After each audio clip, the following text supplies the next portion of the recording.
Okay, so Aston Villa lost their game against Newcastle. Aston Villa failing to progress to the next round of the FA Cup. Now, naturally, I think as an Aston Villa fan, you'd look at a game like that and think, are we in trouble? Quite to the contrary, because when you look at the game holistically, Aston Villa's performance in the first half wasn't bad at all.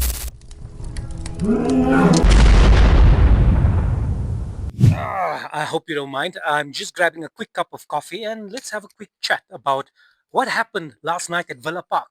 Aston Villa versus Newcastle. So, here's my initial thoughts, right? By the way, if you're new to the channel, you're with me, Dre, and you're watching Astonished, thank you for clicking on this video. Please like and subscribe to this YouTube channel, hit the notification bell, and you'll be notified when I upload new content. Right, all the formalities out of the way, let's get into it. My initial thoughts is Aston Villa played quite decent in that first half. I think we kind of controlled the tempo to a certain degree. There were moments that Newcastle was pressing, and they were pressing quite high up the pitch and trying to win those second balls as quick as possible.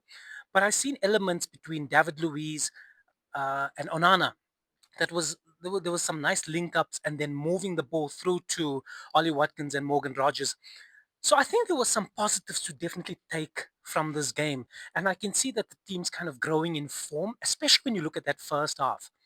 Now, what happened? A couple of things that stood out for me. First and foremost, I think Newcastle was hard done by because the ref was smoking something seriously strong. um, the decisions he's made against Newcastle was very much debatable and very controversial. So how am I feeling as an Aston Villa fan? Seeing that Aston Villa lost to Newcastle at Villa Park, almost seeming kind of giving the impression that Villa Park is not the fortress it once was.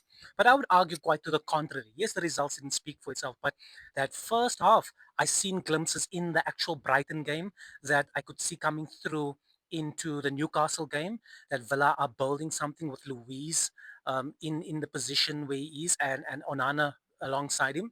And there's some nice link up and composure and distribution of the ball that I think is quite telling that we on the up. So the scoreline doesn't say it all. But how am I feeling as a fan is, of course, I'm gutted that we're out of the FA Cup, but I don't think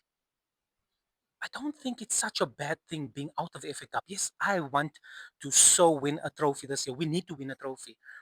If you give me the Europa League and if you give me the Europa trophy and we can finish in the top five and make Champions League, I'd be over the moon, and I'm happy that we'd be out of the FA in general. But the FA Cup is such a historical, classical cup that it's playing for that honor, that prestige of glory.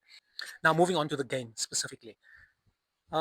Newcastle fans, wow, you guys managed to pull it off. In actual fact, when I look at the game holistically, there's a couple of things that I can take away from it as an Aston Villa fan. That generally other teams that go down to 10 men are stronger. They're better in terms of a low block.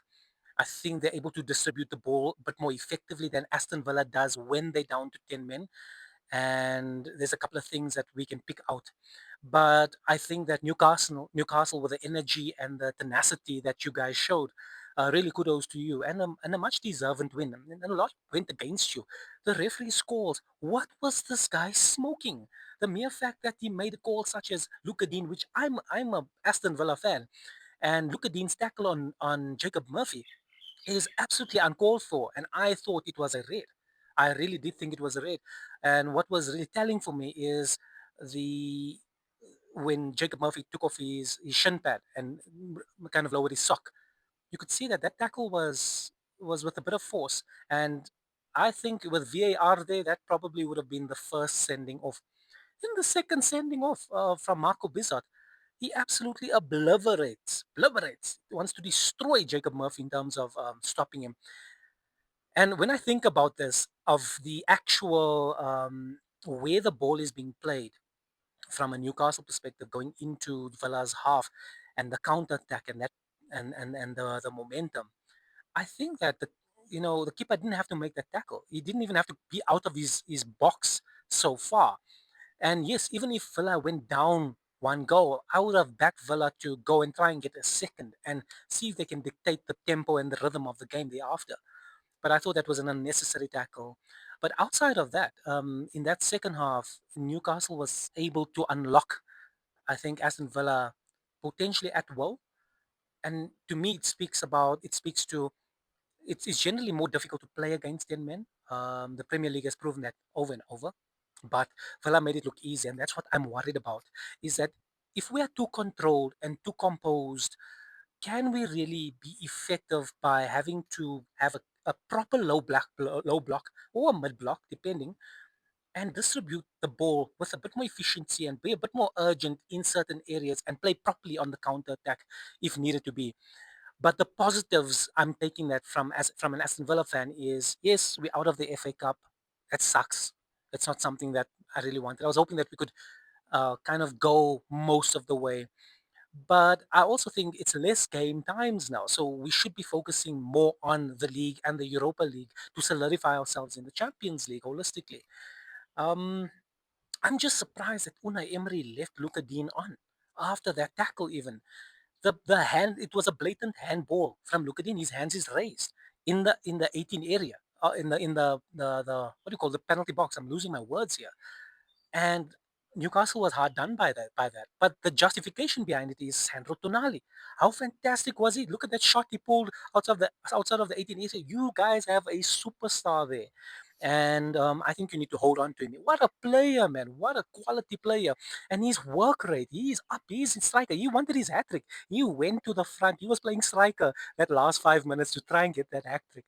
And as much as it was a downer for me, I was happy to see that if any team had to take Villa out of the FA Cup, I'd rather have it be Newcastle because I think you guys have a good history and a good system going on, and I like the members within the team itself. Got some wonderful guys there.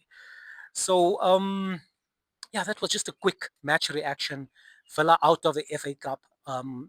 We have a lot more to play for going towards the Europa. So as a Villa fan, I do feel, oh man, it's a bummer. We're out of the FA Cup. But I'm not really disgusted because I seen in the first half that Villa's on building the form back up and getting a bit better in terms of going forward. And I really like certain individual players such as Jadon Sancho coming in. He showed some good creativity and positivity as well. I think Dan Burn was outstanding for you. He really dealt with Tammy Abraham effectively, as well as Ollie Watkins. Um, but yeah, holistically, well done, Newcastle. Keep pushing. I'm backing you to go all the way. Keep moving the needle where that's concerned. But Aston Villa, it's okay. Let's cheer up. We got a lot to look forward to where the Premier League is concerned, where the Europa League is concerned, and this gives us an opportunity to fine tune a couple of more details and take some key tactical elements out of the game specifically and learn from it, which I'm confident that Unai Emery would look at and start instilling and disciplining the team with specifically. So from my house to your house, it's okay, Aston Villa fans. We're gonna be okay. It's a, it won't say it's a setback. We move on. We keep our heads high. We keep moving up the mighty Villa.